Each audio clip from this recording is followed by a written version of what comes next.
ప్రకాశం జిల్లా బల్లికురవలో తీవ్ర ఉద్రిక్తత నెలకొంది. వేమవరం గ్రామంలో కరణం బలరాం, గొట్టిపాటి వర్గీయుల మధ్య ఘర్షణ జరిగింది. ఇరు వర్గాల పరస్పర దాడిలో కరణం బలరాం వర్గానికి చెందిన ఎనిగేటి రామకోటేశ్వరరావు, గోరంట్ల అంజయ్య చనిపోయారు. పలువురికి గాయాలయ్యాయి. వివాహ వేడుకకు వెళ్లి తిరిగి వస్తుండగా ఈ ఘర్షణ జరిగింది. ఘటన జరిగిన వెంటనే పోలీసులు అప్రమత్తమయ్యారు. ఘటనా స్థలానికి చేరుకుని భారీగా మోహరించారు. మృతదేహాలను, క్షతగాత్రులను ఎమ్మెల్సీ కరణం బలరాం సందర్శించారు. వైసీపీ నుంచి టీడీపీలోకి వచ్చిన దొంగల ముఠా నాయకుడు గొట్టిపాటి రవికుమార్ ఈ దారుణం జరిపించాడని కరణం బలరాం ఆరోపించారు. ఈ ఘటనపై సీఎం చంద్రబాబు తీవ్ర ఆగ్రహం వ్యక్తం చేశారు. చట్టాన్ని ఎవరూ చేతుల్లోకి తీసుకున్నా ఉపేక్షించేది లేదన్నారు.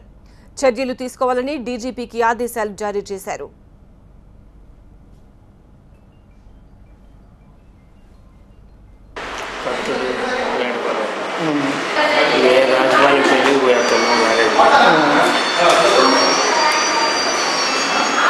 వాటర్ వస్తుంటే వాళ్ళ బండముడు బండి కట్టే గ్యాపులు వస్తాయి కదా, వాళ్ళు దీపావళిలో కారం పెట్టి వచ్చిన వాళ్ళు వచ్చినట్టు.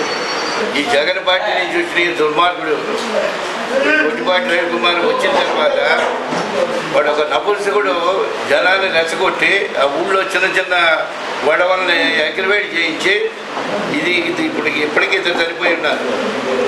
కళ్ళల్లో కారం పుట్టేసి ధైర్యంగా అందరినీ వీళ్ళు గుర్తుపడతారు. వాడు ఒక 10 రోజుల నుంచి ఇదే పనిలో ఉన్నాడు. వాడిని రెచ్చగొట్టి ఏదో రకంగా వాడి పెత్తనం వచ్చిందని చెప్పని విరవీగతనంలో పోతా ఉన్నాడు. దీనికి మా పార్టీలో కూడా వాళ్ళని కూడా దీనికి మీద సమాధానం చెప్పాల్సిన పరిస్థితి ఉంటుంది. ఎందుకంటే ప్రతి కార్యకర్త కూడా తెలుగుదేశం సంబంధించి హార్ట్ఫుల్గా చేశారు. ఈ దొంగల ముఠా వచ్చి ఈ దోపిడీదారులు ఎంకరేజ్ చేసినందువల్ల వీళ్ళ యంత్రాంగాన్ని అడ్డం పెట్టుకొని ఈ విధమైనటువంటి చర్యలు తీసుకున్నారు. కాబట్టి వీళ్ళకి దీని దాకా దానికి సీఎం సమాధానం చెప్తారో మేము చూస్తాం.